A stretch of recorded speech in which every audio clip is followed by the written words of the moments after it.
E aí, gente, vejam só. Primeiro de tudo, bom dia.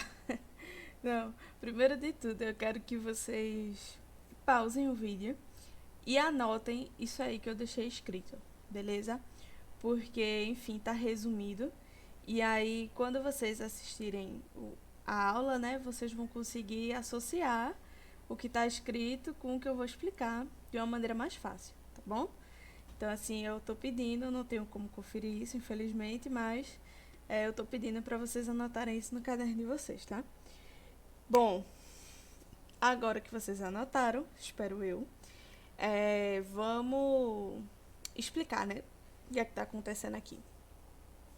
Na nossa aula de terça-feira, a gente viu gráfico da função de segundo grau. E a gente viu que é uma parábola, né? Que é esse formato aqui arredondado. Bom, essa parábola ela vai ter algumas propriedades. Do mesmo jeito que a gente viu algumas propriedades na função de segundo grau, a gente vai ver na função, ou na função do primeiro grau, a gente vai ver na função de segundo grau. A gente vai ver, na verdade, duas propriedades. Existem outras, mas eu estou focando nas que são mais importantes. A primeira eu já havia comentado na terça-feira, que é a da concavidade. Ou seja, quando o A é positivo, o A é o coeficiente que acompanha o x², a concavidade será para cima.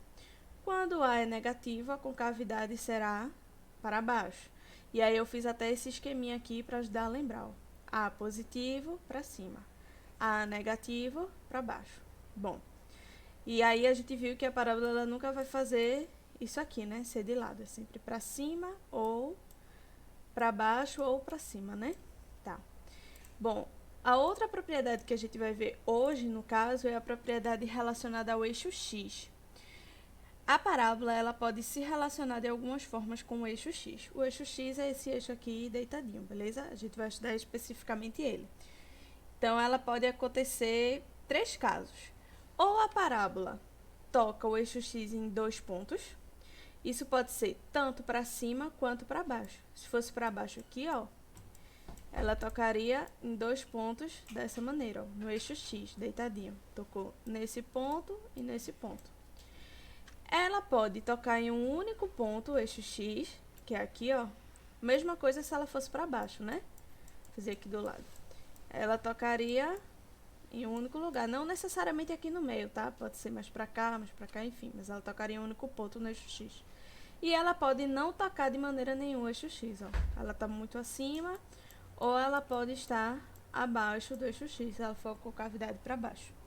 Bom, como é que a gente descobre se isso acontece com a parábola ou não? A gente descobre isso calculando o delta. Isso, no caso, para a gente saber sem fazer o gráfico, né? Porque essas são propriedades para a gente descobrir sem fazer o gráfico. Então, essa da concavidade, sem você desenhar, você sabe se é para cima ou para baixo. E essa do eixo x, sem você desenhar o gráfico, você descobre se ela toca em dois pontos, um ponto, ou se ela não toca.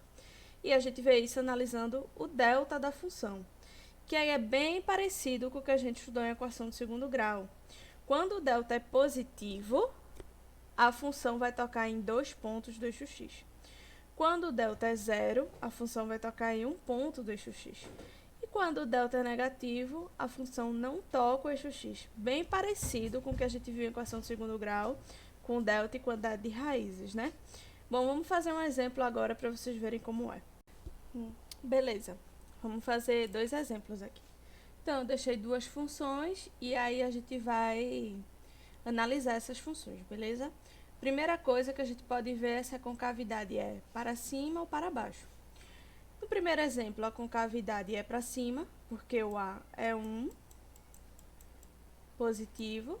E no segundo exemplo, a concavidade também é para cima, porque o A é 1.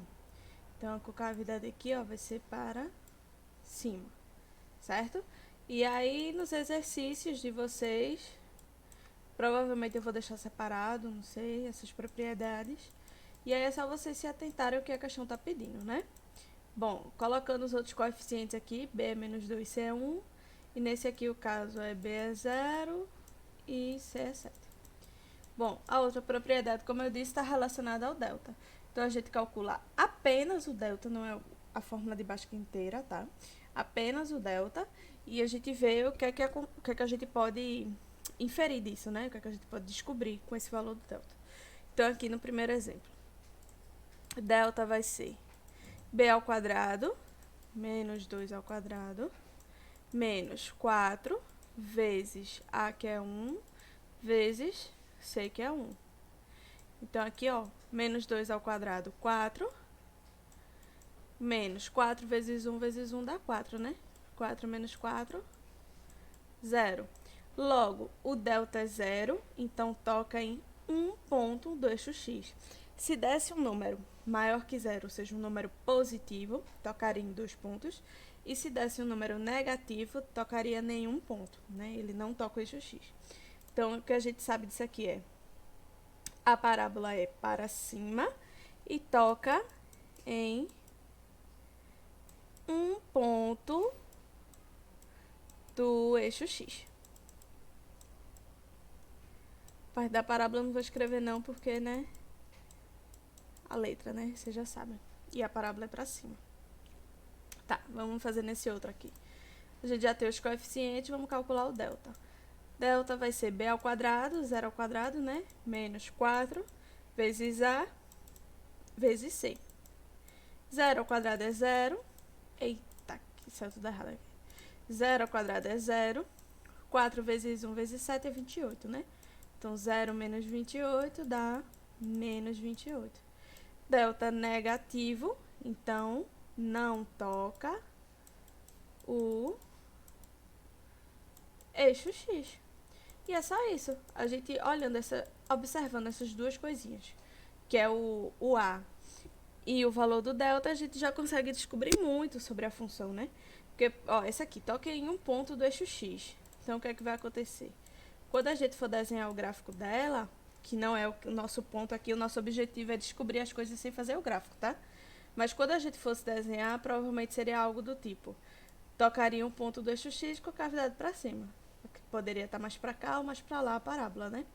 E nesse caso aqui, em que ela não toca o eixo x, ela vai ser alguma coisa nesse estilo. Com cavidade é para cima e ela não toca, né? Então, só pode ser dessa forma. Logo, é só vocês observarem o que é que a questão vai solicitar, né? Usar a propriedade adequadamente e, obviamente, na hora de calcular o delta, ter um extra cuidado com o jogo de sinal, porque isso pode alterar totalmente seu valor, ok? Bom, é só essa propriedade que a gente vai ver, essas duas, né? No caso, eu já havia comentado, a de hoje é novidade. E vou deixar o exercício. Se vocês tiverem alguma dúvida, como sempre, é só perguntar, é só me procurar.